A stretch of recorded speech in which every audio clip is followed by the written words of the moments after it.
Hey everyone, this is Nadia, and welcome to my meditation tips. So, this is a part of the Alchemical meditation series, but it's not quite going to be an elongated meditation. It is just a tip about a specific breath that you might have heard about, which is called breath of fire. So, I actually also teach Kundalini at One Down Dog, and breath of fire is a breath that we often bring up in our practice, and it's a really great standalone breath that is very activating, very purifying, very cleansing.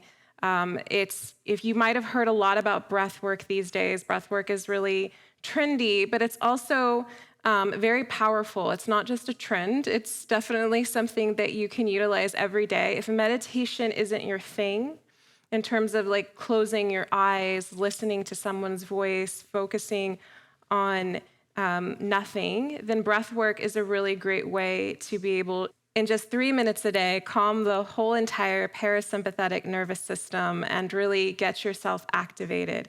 And this breath of fire breath is really popular with athletes.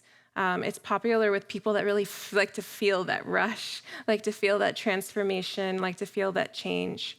Now, I have a few caveats for a breath of fire. Number one, if you are pregnant, do not do this breath.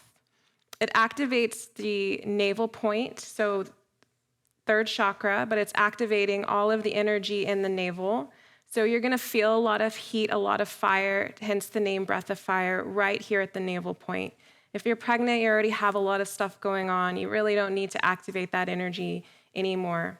Another one is if you are on the first 3 days of your moon cycle. If you're on the first 3 days of your moon cycle, or even on your moon cycle period, no pun intended, you're not necessarily going to want to be activating that energy as well. There's a lot of stuff going on there. Now, everyone's body is different. For sure, not if you're pregnant. If you're on your moon cycle, then you can decide. There's another little caveat that I have here that you don't really hear about breathwork teachers talking about a lot, is that some breath work creates more anxiety. So if you're doing any breath, like breath of fire, long, deep breathing, whatever it is, and it feels like you are lightheaded, you're dizzy, you're getting more anxiety, I want you to back off and find a breath that works for you, probably just your natural breath in and out through the nose. Because there is an element here where it feels like you're hyperventilating. And if you haven't done a lot of breath work and you're not oxygenating your body a lot through cardio, and then you do 3 minutes of breath of fire and you feel a little bit woozy, that's totally normal. And for some of us, it creates a fight or flight response, all right? So all of those things aside, and also I think it's really important to know this, I'm going to teach you how to do a proper breath of fire. So breath of fire is kind of like panting like a dog, right? But we're doing it just in and out through our nose. In and out through our nose, we're creating symmetrical breaths in and out through the nose. Now, if you're a beginner to breath of fire, I'd like you to bring your hands to your navel point. Just feel your hands touching your navel point. You're going to stick your tongue out like a dog and just pant in and out through the mouth. As you're doing that, as you're panting in and out through the mouth, you may notice that your navel point is pulling towards your back spine. You can feel that pump, that rhythm of the navel point. The good thing about this breath, it's also kind of like ab work, all right? So I'd like you to stick out your tongue. We're going to do this together for the next 30 seconds and just feel the breath as it's moving in and out the mouth and the navel point is pumping. And I can hear that in my belly itself, like stirring up a lot of things. I can hear the liquids in my belly. So that's another good note to make, to do this on as empty of a stomach as possible, right? 2.5 hours after eating, if possible, or before eating. Let's do a little bit more of that.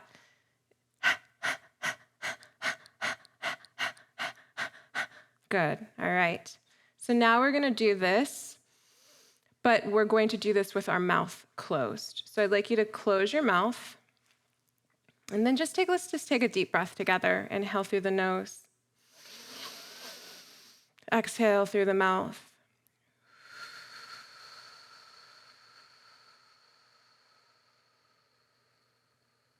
All right. You can bring your hands to your belly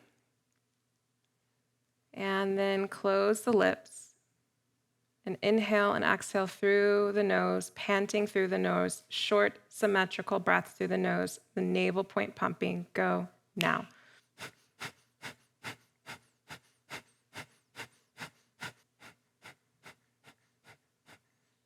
Good. All right, continue that breath on your own for about a minute. Just feel into it. What does it feel like to breathe in this way? You may feel your heart begin to pump blood. You may feel yourself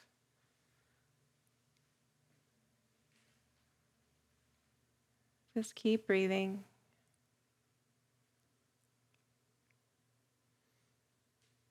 Just a few minutes of this breath a day will help to purify your bloodstream.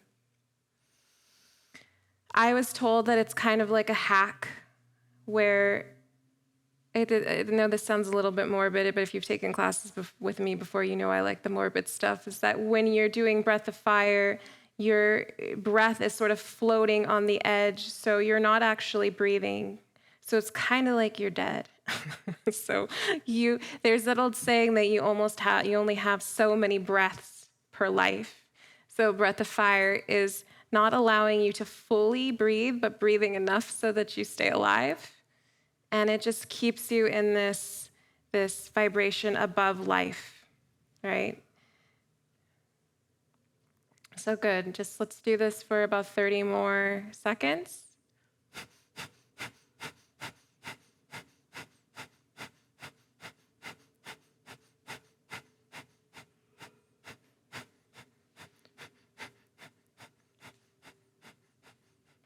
Beautiful. Take a deep breath in and out.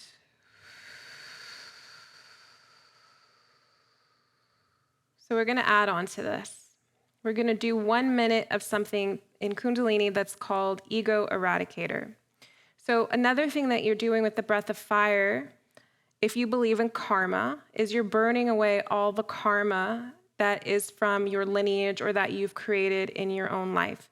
I like to think of this point, your navel point, as a trash compactor of some kind, where it just compacts down and then maybe it's like there's a little fire that burns everything away, right? So when we're doing breath of fire, we're using this little trash compactor and we're just compacting everything down and burning it away. So what ego eradicator is we're using the thumb, which is the ego. So let's just do this really quick. The pinky finger is Mercury. The ring finger is the sun or Uranus. So when you're doing mudras, it's good to know what the fingers are for. The middle finger is Saturn. That's why when you put in Saturn is the challenger. That's why we put our middle fingers up, because we're challenging people. Our Jupiter finger is our index finger, which is our gimme finger. When we want something, what do? We point at it. But our thumb is our ego. And if you notice, if you put your hands out, the thumb is separate from the rest of the fingers. And oftentimes when we do mudras, we're moving. It's our ego, our self, is connecting to wisdom, is connecting to joy, it's connecting to communication, right? So an ego eradicator, you're bringing the ego out from the rest of the hand, and you're taking the tips of the fingers and putting them on the top of your palm. And then your arms are going to come up in a V with the thumbs up, and then you're going to begin breath of fire here. So let's do this for a minute together.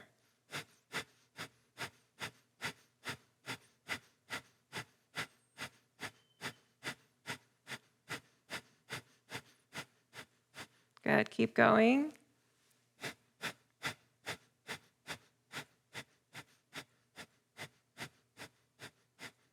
Really feeling that belly pump.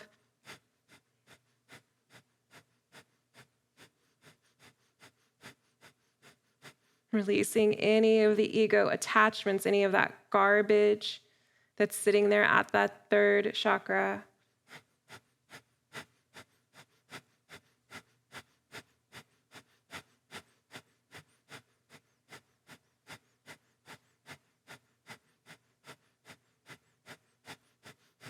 Inhale.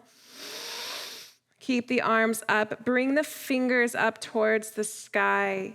Keep the inhale in. Don't exhale yet. Let the thumbs meet above the head. And then exhale. Sweep the arms down, touch the earth. Ground down. And you're done. That's your breath of fire. So you can do breath of fire 1 minute a day, 3 minutes a day, 15 minutes a day, 30 minutes a day. At that point, you're basically that guy Wim Hof, and congratulations. So come back for more tips from all of the teachers, myself included, at One Down Dog. And I can't wait to see you in class. Thank you.